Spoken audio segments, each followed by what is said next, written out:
Chapter 24 predicts more persecution in this world for those that follow Christ. But then it adds that you will know if you're saved if you endure that persecution, if you make it through. And so it reminds me of the parable of the soils or of the seeds. If persecution comes and you run away, and if you abandon Christ, it means that you never were saved. And so how do you know that you're saved? Well, how you respond to persecution. Does it drive you closer to Christ? Does it drive you further away from Christ? Now, I'm not talking about losing your job because of incompetence or something like that. I'm talking about being persecuted or losing something because you've decided to follow Jesus and not man. When you do that, what does it do to your faith? If you endure, Jesus is saying, well, that's incredibly good evidence that you have a relationship through Jesus Christ with the Heavenly Father who created you.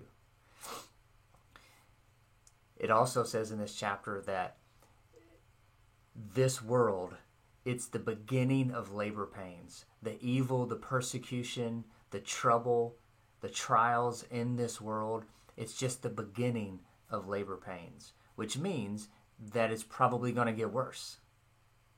And you have all these events taking place, these famines and earthquakes and wars, and you think, oh, well, maybe I can predict when Jesus is going to come back, because the Bible talks about all those things. And so many people are just so focused on trying to read those things and to figure out, well, when is Jesus going to come back?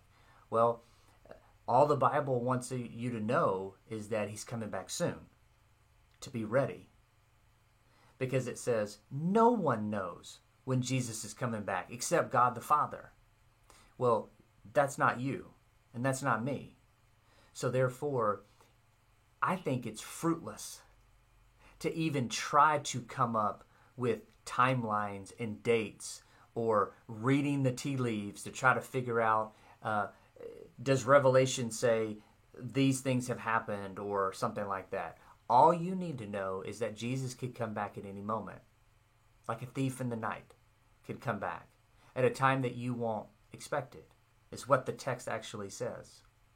And blessed are you when Jesus comes back if you are following him, if you are preparing to see Jesus face to face.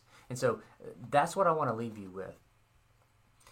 You will be blessed if you use every single day as a day to prepare to meet Jesus. So imagine that today's the last day that you'll be on earth, and tomorrow you will see Jesus face to face. What would you do? What would you do to prepare for that?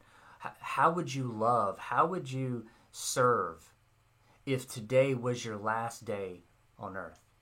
Well, I think that's what the text is getting at. Live that way as today is your last. Love that way like today is your last.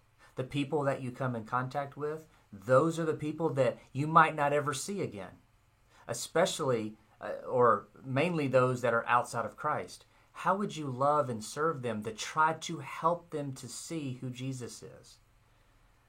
You're an ambassador for Christ.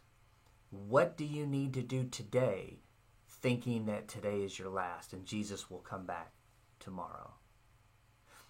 Blessed are you if you live as if Jesus is coming back tomorrow. I challenge you. I encourage you. I beg you to live in that way.